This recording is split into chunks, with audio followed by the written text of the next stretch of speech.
Let's get started. I'm excited. Are you excited? I am incredibly excited. Thank Okay. you for having me here. So, a woman invented the monopod. That's right. That Do was you remember? Bernice Abbott. So Bernice Abbott was a huge inspiration to me. I came across her work a couple of years ago. For some reason, I don't really know whose idea this was to put an exhibition on in Moscow because that's Mm. where I saw her name for the first time. So these days, when you look at Bernice Abbott, the work that you mostly see from her are, I think, probably her French portraits. So she worked with Man Ray. She worked with a few notable photographers of the time. Mm. But I first saw her in the context of her work with science, and she she was a photographer who pioneered a number of techniques. So she was a photographer first, and then she tried to apply photography towards explaining science to your standard person. Okay.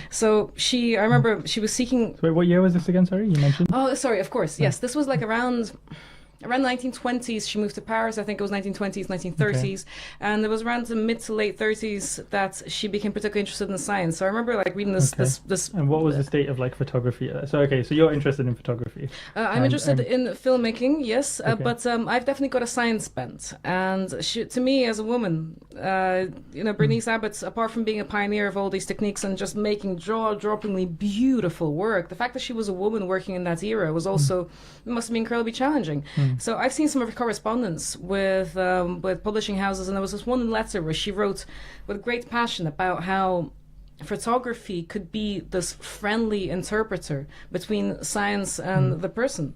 Okay. So she really thought that there was this potential to bring people in science together, that it shouldn't be this exclusive, unknowable thing. So it's interesting, like when you mention photography and science, the thing that stands out to me the most is when we finally started seeing like photographs of flies and grasshoppers and insects super up close.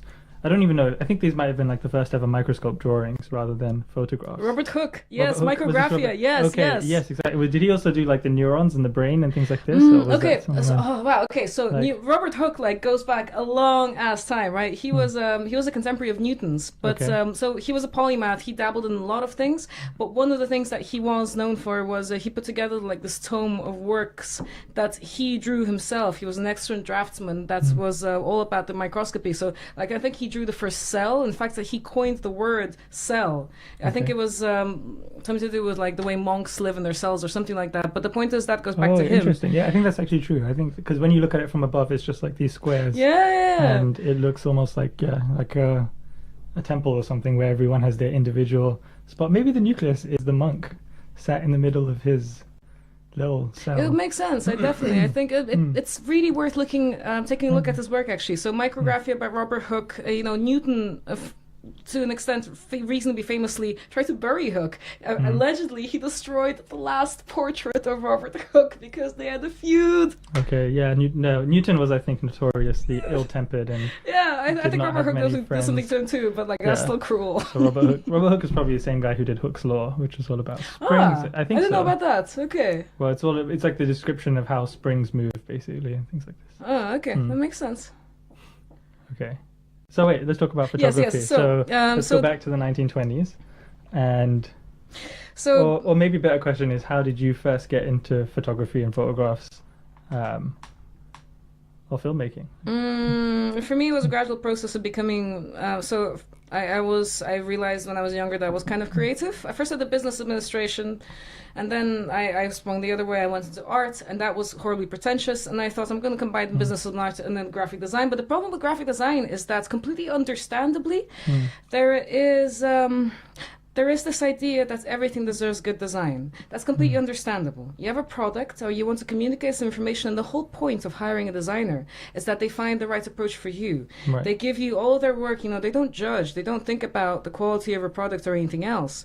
But so the point is that everything deserves, I guess, this approach, and it just drove me crazy. I didn't want to polish things I didn't think much of. It felt like a superficial approach that I couldn't get really on board with, and it didn't come naturally. So through So what kind of graphic designer were you? So I think there's some who are like very meditative, who kind of just like have their little Cintiq tablet and then are going for hours and hours and tweaking things and playing around.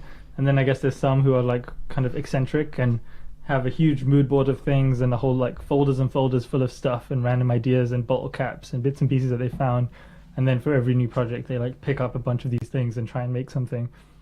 Well, it's interesting you should say that actually, because so one of the reasons I knew I wasn't supposed to be a designer is because I would look around at my friends, some of whom were, you know, fantastically talented designers and illustrators, and yeah, it was just spurt out of them. You know, they could not go without doodling. They could not go without it. They were constantly absorbed. They had a notebook on them.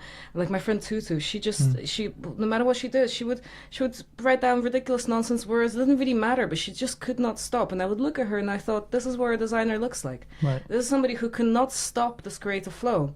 So it was exasperating, and I just did a couple of things that were sort of vaguely related to design that took me closer to film.